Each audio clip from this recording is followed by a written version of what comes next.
1965 was a landmark year for education reform in the United States. President Lyndon B. Johnson enacted a multitude of educational reforms aimed at providing opportunities to low-income students. Garnering support from both the left and the right, it remains the most successful period of education reform in history. All in all, America allocated more than $200 billion in education funding, seeing an increase in secondary school enrollment and graduation rates. To this day, graduation rates fell in the 80s, setting a precedent for other developing countries around the world. However, where we may have seen the greatest success is in the lives of low-income students. Here are three of the most impactful congressional acts aiding low-income students. The Elementary and Secondary Education Act of 1965, often regarded as the most far-reaching federal legislation affecting education, was spearheaded by former President Lyndon B. Johnson, aimed at providing the necessary funding to schools and school districts with a high level of low-income students. Title I was one famous provision of the ESEA that allocated money to schools in need. The purpose of the ESEA was to provide additional resources for vulnerable students.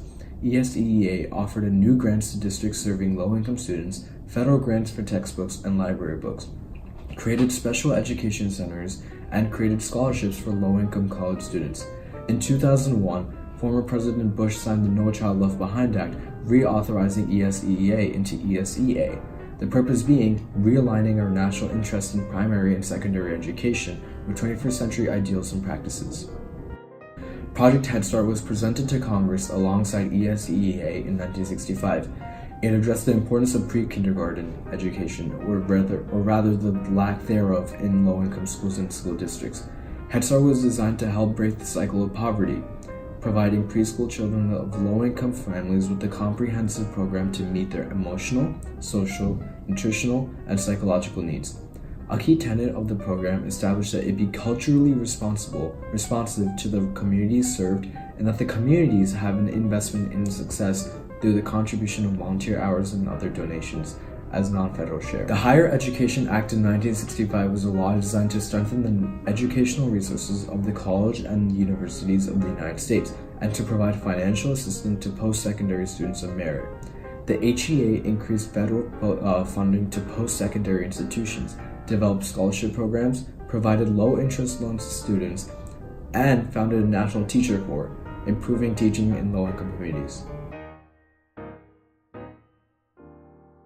Benjamin Franklin once said, "An investment in knowledge pays the best interest." Access to education allows an individual to develop personally, socially, as well as economically.